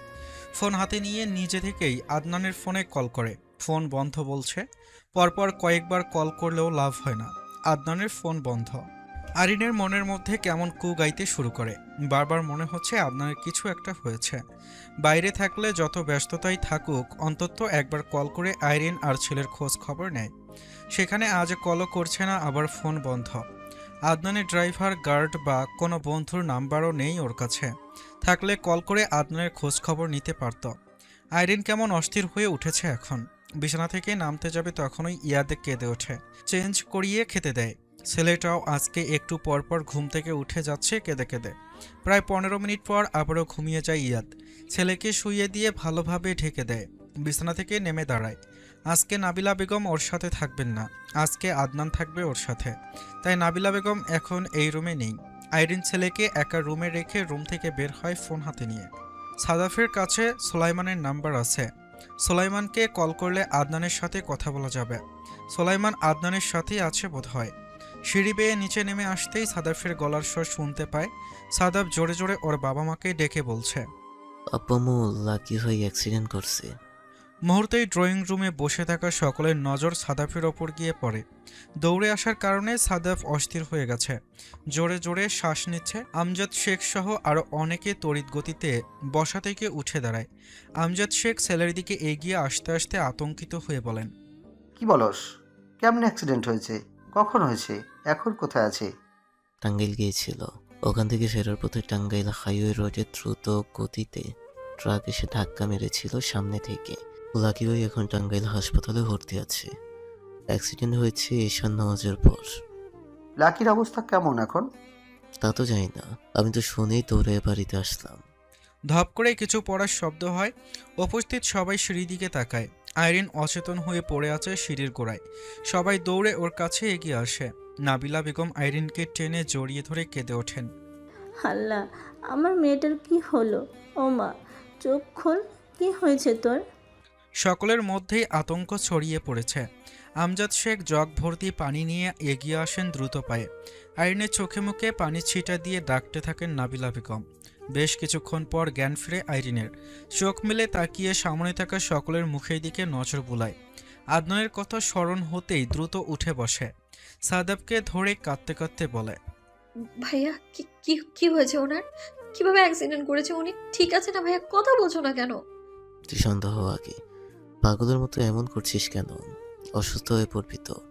আগে বলো উনি কেমন আছে এখন? আমায় নিয়ে চলো ওনার কাছে। শান্ত হ, আমরা খোঁজ খবর নেওয়ার ব্যবস্থা করছি। আমি কখন থেকে ওনাকে কল করছিলাম, বারবার ওনার ফোন বন্ধ বলছিল।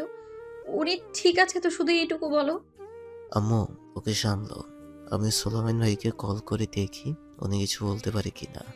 ফোন রিসিভ করলে আমার কাছে দেবে। আচ্ছা তুই শান্ত হ এখন। বাড়ির সবাই অবাক হয়ে আইরিনের দিকে তাকিয়ে আছে। আদনানের জন্য আইরিন এতটা উতলা হয়ে পাগলামি করছে, এটা অবিশ্বাস্য।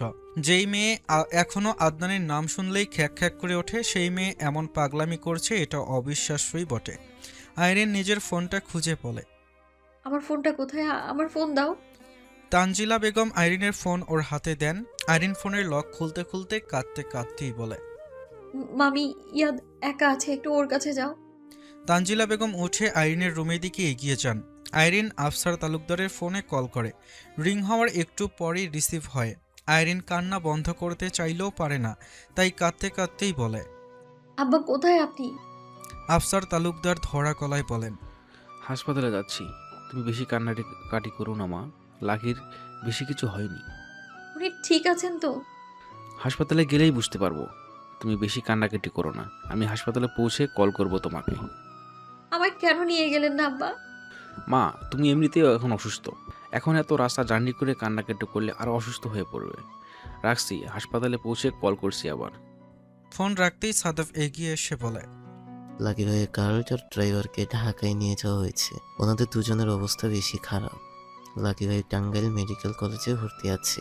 জ্ঞান ফেরেনি এখনো, তবে খুব বেশি ক্ষতি নাকি হয়নি। আইরিনের কান্না দেখে ওকে জড়িয়ে ধরেন নাবিলা বেগম। শান্ত করার চেষ্টা করেন সমানে। আইরিন কাঁদতে কাঁদতে বলে, ওই অসভ্য অভদ্র বদলোকের সাথে কেন আমায় বিয়ে দিলে তোমরা?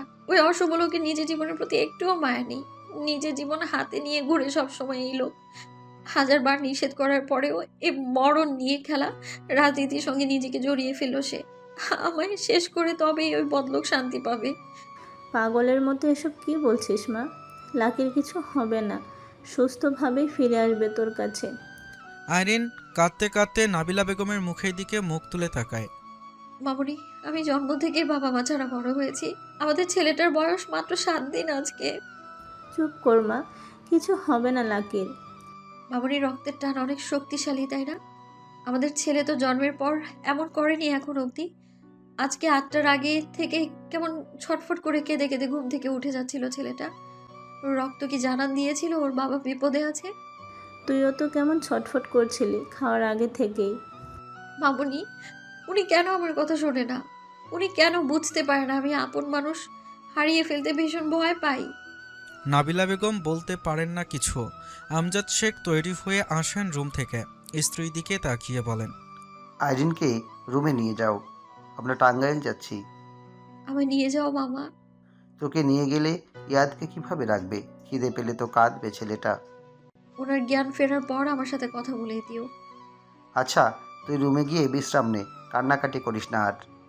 কথা বলতে বলতে ছোট ভাই আর ছোট ছেলের সাথে বাড়ি থেকে বেরিয়ে যান। নাবিলা বেগম আর শেফা আইরিনকে তুলে রুমের দিকে নিয়ে যায়। আইরিন নিজের পায়ে দাঁড়ানোর মতো শক্তিও পাচ্ছে না এখন। ওর পুরো শরীর থরথর করে কাঁপছে। হাঁটতে গিয়ে হাত পা ছেড়ে দিচ্ছে বারবার। পড়ে যাওয়ার কারণে তলপেটে চিনচিন করে ব্যথা শুরু হয়েছে। ব্লিডিং হচ্ছে বোধহয়। রুমে এসে ফ্রেশ হয়ে বিছানায় উঠে শুয়ে পড়ে। বুকের ভেতর অসহ্য যন্ত্রণায় দুমড়ে মুচড়ে যাচ্ছে। শ্বাস আটকে আসছে, মাথা ঘুরছে, চোখ অন্ধকার হয়ে আসছে। ছেলেকে বুকে জড়িয়ে ধরে কান্না আটকানোর চেষ্টা করে চোখ বন্ধ করে নেয়। বুকের ভেতর জোরে জোরে শব্দ হচ্ছে। চুপ করে থাকতে থাকতে আবারও ঝরঝর করে কেঁদে ওঠে। পাশে বসে নাবিলা বেগম ওর মাথায় হাত বুলিয়ে দিতে দিতে সান্ত্বনা দেন। আইরিনের কান্নার শব্দে ইয়াদ জেগে ওঠে। বাচ্চা ছেলেটাও মায়ের সঙ্গে পাল্লা দিয়ে জোরে জোরে কাঁদতে থাকে। আইরিন নিজেকেই সামলাতে পারছে না, ছেলেকে কিভাবে সামলাবে। ঝাপসা চোখ জোড়া মুছে নিয়ে শুয়ে থেকেই ছেলেকে খেতে দেয়। খেতে খেতে নিচু হয়ে যায় ইয়াদ। আইরিন নাবিলা বেগমের এক হাত শক্ত করে চেপে ধরে বলে, মামুনি, আমার ভীষণ কষ্ট হচ্ছে, ওনার কাছে নিয়ে চলো আমায়। 11:30টায় শেখ বাড়ির গেটের সামনে এসে দাঁড়ায় তালুকদার বাড়ির গাড়ি।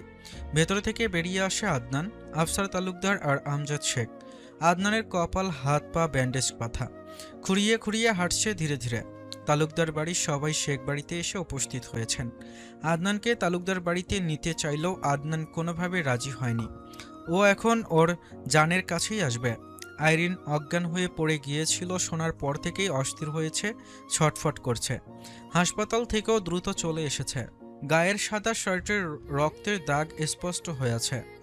শুকিয়ে যাওয়ার কারণে বিশ্রী দেখাচ্ছে এখন। আইরিনের সাথে ফোনে কথা হয়েছিল একবার। কথা বলার চেয়ে বেশি কেঁদেছে আইরিন। তখন থেকেই আদনানের বুকে আরও বেশি উতাল পাথাল শুরু হয়েছে। মা, দাদা, দাদি সহ বাড়ির সকলের সাথে টুকটাক কথা বলে সিঁড়ি বেয়ে ওপরে উঠে আসে। হাঁটতে গিয়ে বেশ বেগ পেতে হচ্ছে। দরজা ঠেলে ধীর পায়ে ভেতরে প্রবেশ করে দরজাটা ভিজিয়ে দেয়। আইরিন ঘাড় ঘুরিয়ে দরজার দিকে তাকায়। আদনানকে দেখেই দৃষ্টি স্থির হয় ওর দিকে। চোখ থেকে অবাধ্য পানিরা গড়িয়ে পড়তে শুরু করে আবার। ছেলেকে ছেড়ে দিয়ে শোয়া থেকে উঠে বসে আসতে ধীরে। আদনান ধীর পায়ে এগিয়ে আসে আইরিনের দিকে। আদনানের পা থেকে মাথা পর্যন্ত নজর বোলায় আইরিন। আদনান আইরিনের পাশে এসে বসে। নিজের ব্যথা ভুলে আইরিনের মুখ আগলে ধরে বৃদ্ধা আঙ্গুল দিয়ে চোখের পানি মুছতে মুছতে বলে, জান, এখন কেমন লাগছে? অনেক কষ্ট হচ্ছে? তোমাকে বেশি টেনশন নিতে নিষেধ করেছি না? এত টেনশন কেন করো? আইরিন শান্ত রূপের খোলসরে ভয়ঙ্কর রূপ ধারণ করে। দ্রুত থাবায় আদনানের শার্টের কলার চেপে ধরে ঝাঁকাতে ঝাঁকাতে কান্নারত গলায় রাগী সুরে বলে ওঠে, আপনাকে আমি খুন করে ফেলবো, অসভ্য অভদ্র বদলোক একটা। আপনি বেঁচে থাকার দরকার নেই আপনার। আদনান আইরিনের হাত দুটো মুঠো করে ধরে চুমু খায়। আদনানের মসৃণ ওষ্ঠজোড়া খসখসে হয়ে গেছে, চোখ মুখ শুকিয়ে গেছে অনেক। শার্টে লেগে থাকা রক্তে শুকিয়ে কালো হয়ে গেছে। জান, শান্ত হও, ঠিক আছে আমি। আইরিন আদনানের হাত থেকে নিজের হাত সারিয়ে নিয়ে পুনরায় কলার চেপে ধরে বলে, কেন ঠিক আছেন? যেন আমাকে আরো যন্ত্রণা দিতে পারেন সেই জন্য? আমায় কেন এইভাবে শেষ করতে চাইছেন? আপনি জানেন আমি এমন কিছু সহ্য করতে পারবো না, তারপরেও কেন বারবার এমন করেন আপনি? সামনে কি হবে আমরা কেউ তো জানি না, জানলে তো আগে সতর্ক হয়ে যেতাম। আমি বারবার বলেছিলাম, নিষেধ করেছিলাম আমি আপনাকে। জান, শান্ত হও। কেঁদে কেটে চোখ মুখের কি অবস্থা করেছ? তুমি জানো তোমাকে এইভাবে দেখলে আমি সহ্য করতে পারি না। প্লিজ জান, শান্ত হও। আইরিন ঝরঝর করে কেঁদে ওঠে আবার। দুই হাতে আদনানের মুখটা আঁকলে ধরে। কান্নারত অবস্থায় আদনানের মুখের দিকে তাকিয়ে থাকে। কাঁপতে থাকা ডান হাতটা দিয়ে কপালের ব্যান্ডেজ ছুঁয়ে দেখে। আদনান আইরিনকে শান্ত করার চেষ্টা করে বলে, যেন আমি একদম ঠিক আছে, 1 সপ্তাহের মধ্যে পুরোপুরি সুস্থ হয়ে যাব। আইরিন একটু এগিয়ে দুই হাতে জাপটে ধরে আদনানকে। কাঁদতে কাঁদতেই বলে, আমি কত ভয় পেয়ে গিয়েছিলাম। আমি তো ভয় পেয়ে গেছিলাম জান। জ্ঞান হারানোর আগে ভাবছিলাম যদি মরে যাই তো গেলাম, আর যদি জানে বেঁচে যাই তাহলে আমার জান আমাকে আর জানে বাঁচিয়ে রাখবে না। আইরিন হাতের বন্ধন আরেকটু শক্ত করে। আদনান নিজেও জড়িয়ে ধরেছে আইরিনকে। আপনি আমাকে মেরে তারপর ক্ষান্ত হবেন, তাই না? কাঁদতে কাঁদতে বলে আইরিন। আদনান চুলে আর পিঠে হাত বুলিয়ে দিতে দিতে বলে, তাহলে তো আমার শ্বাস নেওয়ার আর কোনো কারণই থাকবে না। কিভাবে অ্যাক্সিডেন্ট হয়েছিল? ট্রাকটা সিরাজগঞ্জ থেকে আসছিল, ড্রাইভার ঘুম ঘুম চোখে ড্রাইভ করছিল, তাই হুট করে রং রোড থেকে এসে আমার গাড়ির সামনে থেকে লাগিয়ে দেয়। ড্রাইভার, হেল্পার আর ড্রাগ পুলিশ হেফাজতে আছে এখন। কোথায় কোথায় ব্যথা পেয়েছেন? মাথায় আর পায়ে একটু বেশি লেগেছে, তাছাড়া গুরুতর কিছু হয়নি। আইরিন আদনানকে জাপটে ধরে রেখেই গুমড়ে গুমড়ে কেঁদে যায়। আদনানের দেওয়া কোনো সান্ত্বনাই ওকে শান্ত করতে পারছে না। আদনানের অ্যাক্সিডেন্ট হয়েছে শুনেই পুরোপুরি এলোমেলো হয়ে গিয়েছিল। বুকের ভেতর কত যে যন্ত্রণা হচ্ছিল আইরিন কাউকে বলে বোঝাতে পারবে না। আদনানের কিছু হয়ে গেলে আইরিন বেঁচে থাকতে পারবে না বোধ হয়। এই বদ পুরুষটা ওর শিরায় উপশিরায় মিশে গিয়েছে। আইরিন আদনানকে ছেড়ে দেয়, বিছানা থেকে নেমে দাঁড়ায়। আদনানের শার্টের বোতাম খুলতে শুরু করে। শার্ট খুলছো কেন? দেখব। কি? আইরিন বলে না কিছু। জান, গায়ে কিছু হয়নি। আমাকে বাঁচাতে গিয়েই তো গার্ড বেশি আঘাত পেয়েছে। আইরিন আদনানের গা থেকে শার্ট খুলে ফেলে। উজ্জ্বল শ্যামবর্ণের দেহের জায়গায় জায়গায় লাল নীল দাগ হয়ে আছে আঘাত লাগার কারণে। গায়ের দাগগুলো দেখে বুকের ভেতর আরো ভারী হয়ে ওঠে। কষ্ট হচ্ছে অনেক? না জান। হবে কি করে, গন্ডারের চামড়া লাগানো তো। আদনান ফেল করে তাকিয়ে থাকে আইরিনের মুখের দিকে। এই মেয়ে সেকেন্ডে সেকেন্ডে রূপ বদলায়।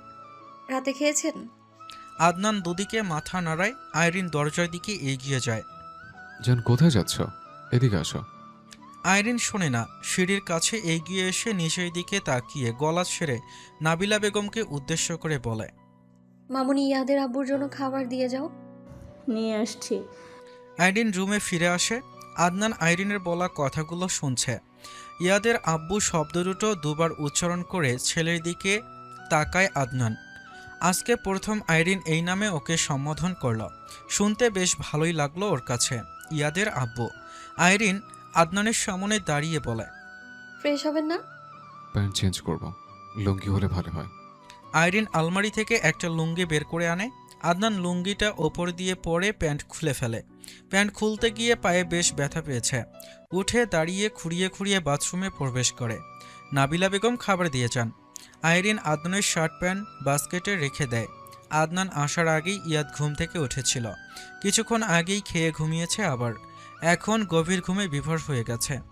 আজকে সন্ধ্যার পর থেকে অনেকবার ঘুম থেকে উঠে গিয়েছিল। আদনানকে চোখের সামনে থেকে দেখে এখন কিছুটা শান্তি লাগছে আইরিনের। বেশি কিছু হয়নি, তাতেই আলহামদুলিল্লাহ। আদনানের জন্য তো দম বন্ধ হয়েও ও নিজেই মরতে বসেছিল। আদনান ফ্রেশ হয়ে এসে বিছানায় উঠে বসে। আইরিন হাত ধুয়ে খাবারের প্লেট হাতে তুলে নেয়। আদনানের মুখোমুখি হয়ে বসে ভাত মাখতে শুরু করে। ভাত মেখে মুখের সামনে তুলে ধরে বলে, হাঁ করুন। তুমি খেয়েছো? হ্যাঁ, হাঁ করুন। আদনান হাঁ করে। আইরিন নিজে থেকে ওকে খাইয়ে দেবে কল্পনাও করেনি। বউয়ের মুখের দিকে তাকিয়ে বলে, আমার সাথে আবার খাও, বেশি না খেলে অল্প খাও। আইরিন এক লোকমা নিজের মুখে পুরে দেয়। আদনান পলকহীন আইরিনের মুখের দিকে তাকিয়ে মুখের ভেতর ভাত চিবুচ্ছে। আইরিনকে এতটা বিধ্বস্ত আগে কোনোদিন দেখেনি। খাওয়া শেষ হলে প্লেট রেখে হাত ধুয়ে ফ্রেশ হয়ে আসে আইরিন। দরজা লাগিয়ে বিছানার কাছে এগিয়ে আসে। ছেলেকে পাশে সরিয়ে নিজে মাঝখানে শোয়। আদনান এতক্ষণ আলতো হাতে ছেলের গাল আর হাত শুয়ে দেখছিল। আদনানকে নিজের বুকে জড়িয়ে নেয় আইরিন। ব্যান্ডেজ বাঁধা হাতটা আইরিনের গায়ের ওপর তুলে দেয় আদনান। আইরিনের বুকে কান পেতে বলে, এত শব্দ করছে কেন এখনো? যেদিন শ্বাস বন্ধ হয়ে যাবে চিরতরে, সেদিন শব্দ করাও বন্ধ হয়ে যাবে। তাহলে আমার কি হবে জান? নিজের ইচ্ছে মতো উড়ে বেড়াবেন। পড়ে গিয়ে কোথায় কোথায় ব্যথা পেয়েছ? বুকের ব্যথার কাছে ওই ব্যথা কিছুই না। অনেক রাত হয়েছে, ঘুমাও যান। আপনি আগে ঘুমান। সকালের নাস্তা সেরেই নিজের ব্যাগ গুছিয়ে নেয় আইরিন। আদনান বিছানায় বসে আছে ছেলেকে কোলে নিয়ে। বেচারা এমপি সাহেব বুঝতে পারছে না তার খ্যাপা বউটা ব্যাগ কেন গোছাচ্ছে এখন। রাগে লাল চেহারা দেখে কিছু জিজ্ঞেসও করতে পারছে না। কিছু জিজ্ঞেস করলে যদি গর্জন করে ওঠে তাহলে ছেলেটা ভয় পেয়ে যাবে। ব্যাগ গুছিয়ে আইরিন নিজেও তৈরি হতে শুরু করে। জান, এইভাবে রেডি হচ্ছে কেন? বাড়িতে যাব। কোন বাড়িতে? ষড়যন্ত্র করে যে বাড়িতে তুলে নিয়ে গিয়েছিলেন সেই বাড়িতে। তুমি না বললে এক সপ্তাহ এখানে থাকবে? থাকতে চেয়েছিলাম, কিন্তু এখন থাকবো না, পরে এসে থাকবো। কেন? ইয়াদের আব্বু এখন অসুস্থ, তাকে ছেড়ে আমি এখানে কি করে থাকবো? আইরিনের কথা শুনে আদনানের চোয়াল ঝুলে যায়। চোখ দুটো আগের তুলনায় বড় বড় হয়ে গেছে। ইয়াদ ফেল করে তাকিয়ে আছে বাবার মুখের দিকে। বাবা তো ওকে না দেখে ওর মাকে দেখতে ব্যস্ত। আরিন রেডি হয়ে বিছানার কাছে এসে দাঁড়ায়।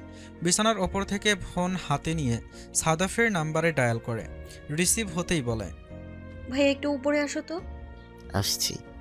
ফোন রেখে হ্যান্ডব্যাগের ভেতর ভরে নেয়। আদনানের কোল থেকে ইয়াদকে নিজের কোলে তুলে নেয়। থাকুক আমার কাছে।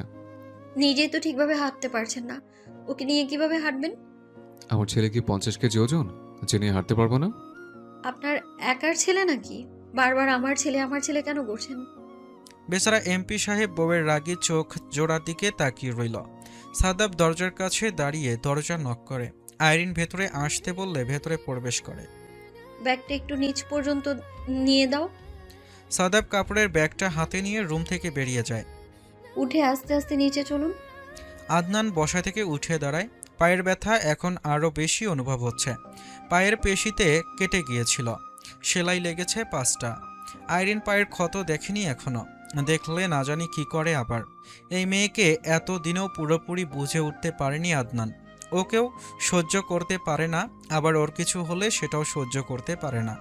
ভালোবাসে সেটা মুখেও স্বীকার করবে না। আইনের কথা শুনলে কেউ বিশ্বাসই করবে না এই মেয়ে গত রাতে আদনানের জন্য কিভাবে পাগলের মতো কেঁদেছিল, অজ্ঞানও হয়ে গিয়েছিল। আইরিনের মুখের কথা শুনলে যে কেউ মনে করবে আদনান ওর শত জনমের শত্রু। আস্তে আস্তে হেঁটে দুজনেই নিচে নেমে আসে। শেফা এগিয়ে এসে আইরিনের কোল থেকে ইয়াদকে নিজের কোলে তুলে নেয়। আদনান দেখে ওর বাপ দাদা চাচা 3 জনই এই বাড়িতে রয়েছে। আদনান রাতে রুমে প্রবেশ করার পর আর রুম থেকে বের হয়নি, নিচেও আসেনি। আইরিন খাওয়ার আগে একবার নিচে এসেছিল সকালে, তখনই কথা হয়েছে আইরিন আজকেই তালুকদার বাড়িতে ফিরে যাবে। আদনান সুস্থ হওয়ার পর আবারও আসবে শেখ বাড়িতে। সবাই একসাথে বাড়ি থেকে বের হয়। তালুকদার বাড়ির সবাইকে বিদায় জানাতে এগিয়ে আসতে আসতে তালুকদার বাড়ির সামনেই চলে এসেছে প্রায় শেখ বাড়ির সবাই। শেখ বাড়ির সবাই ফিরে যাওয়ার জন্য পা বাড়াতেই আফসার তালুকদার বলেন, বাড়িতে চলুন সবাই, এসেই তো পড়েছি। আমজাদ শেখ বলেন, এখন না, অন্য সময় যাব। লাকি, সাবধানে থেকো তুমি, দেখে শুনে চলাফেরা করো। ডাক্তার যেভাবে বলেছে সেভাবেই চলাফেরা করো। ইনশাআল্লাহ। আসছি আমরা, চলো সবাই। শেফা, ইয়াদকে দিয়ে দে এখন। রেশমা তালুকদার ইয়াদকে নিজের কোলে তুলে নেন। শেফা ইয়াদকে দিয়ে কান্না করে দিয়েছে। আইরিন আর ইয়াদ এসেছিল বলে কত খুশি হয়েছিল। নাবিলা বেগম শেফাকে সান্ত্বনা দিয়ে বলেন, আগামী সপ্তাহে নিতে আসবো আবার, কাঁদিস না। আদনান বলে, শেফা, তুমি চলো আমাদের সাথে। তাসলিমা বেগম বলেন, ওর কলেজ খোলা, তোমাদের ওখানে গেলে পড়াশোনা শিখে তুলে রাখবে। বিদায় নিয়ে যে যার বাড়ির দিকে এগিয়ে যায়। অনেক প্রতিবেশীরা দাঁড়িয়ে আছে আশেপাশে। কয়েকজন বয়স্ক মানুষ এগিয়ে এসে তালুকদারদের সাথে কথা বলছে। আদনানের জন্য দোয়া করে দেয় দ্রুত সুস্থ হয়ে ওঠার জন্য। বাড়িতে এসে শাশুড়ি মায়ের সাথে কথা বলে রুমের দিকে এগিয়ে যায় আইরিন। সীমা কাপড়ের ব্যাগটা নিয়ে আইরিনের পেছন পেছন যায়। আদনান সোফায় বসে পড়েছে। পায়ের ব্যথায় এখন আর হাঁটতে পারছে না। গাড়ির কি যেন ভেঙে ওর পায়ের পেশির ভেতর ঢুকে গিয়েছিল। রাতেই নিউজ হয়ে গিয়েছে টাঙ্গাইল আসন 2-এর এমপি, তরুণ প্রজন্মের idol Talukdar Adnan lucky accident করে টাঙ্গাইল মেডিকেল কলেজে ভর্তি। সাংবাদিকরা ইতিমধ্যে আদনানের সাক্ষাৎকার নেওয়ার জন্য অস্থির হয়ে আছে। তালুকদার বাড়ি থেকে জানিয়ে দেওয়া হয়েছে তালুকদার আদনান লাকি এখন কোনো সাক্ষাৎকার দেবে না। সামান্য একটা অ্যাক্সিডেন্ট হয়েছে, এটা নিয়ে তাকে বিরক্ত করার কোনো প্রয়োজন নেই। এমনিতেই অসুস্থ, এখন সাক্ষাৎকার দিতে দিতে আরও অসুস্থ হয়ে পড়বে। যা বলার পুলিশকে বলা হয়েছে আগেই। আইরিন আর আদনানের জন্য দুপুরের খাবার রুমে দিয়ে যান ফারজানা তালুকদার।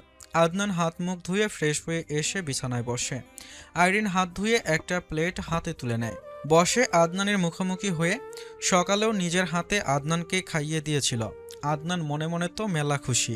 অসুস্থ হলে যদি আইরিনের আদর যত্ন পাওয়া যায় তাহলে আদনান সারা বছর অসুস্থ থাকতে রাজি আছে। আদনানকে খাওয়ানো শেষ করে ওর ঔষধগুলো খুলে হাতে দেয়, তারপর নিজের প্লেটটা হাতে নিয়ে বসে খাওয়ার জন্য। অবশ্য আদনানকে খাওয়ানোর সময় ওর অর্ধেক খাওয়া হয়ে গিয়েছে। এখন বাকি খাওয়া শেষ করে প্লেট বাটি সব রেখে দেয় একপাশে। রুমের দরজা ভিজিয়ে দিয়ে জানালার পর্দা টেনে দেয়। ব্যালকনির দরজা ভিজিয়ে দিয়ে বিছানায় উঠে শুয়ে পড়ে। ঘুম পাচ্ছে এখন, না ঘুমালেই নয়। আইরিনের শরীর ঘেঁষে শুয়ে পড়ে আদনান। আইরিন ছেলের দিকে ফিরে কাত হয়ে শুয়ে আছে। আদনান আইরিনকে জড়িয়ে ধরে মৃদু স্বরে বলে, জান, তোমার বুকের মাঝে জড়িয়ে ধরো আবার। কথা না বলে ঘুমান। প্লিজ জান, একটু জড়িয়ে ধরো। তুমি জড়িয়ে ধরলে সব কিছু শান্তি শান্তি লাগে। আমাকে অশান্তিতে রেখে আপনি কিভাবে শান্তিতে থাকতে চান?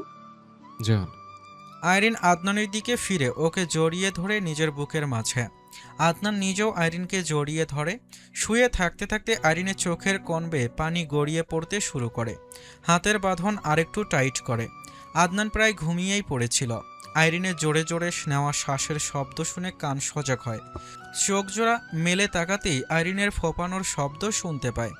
আদনান বুক থেকে মুখ তুলে আইরিনের মুখের দিকে তাকিয়ে বিচলিত হয়ে বলে, জান কি হয়েছে তোমার? কাঁদছো কেন? আইরিন আদনানের মুখের দিকে না তাকিয়ে অপরের দিকে তাকায়।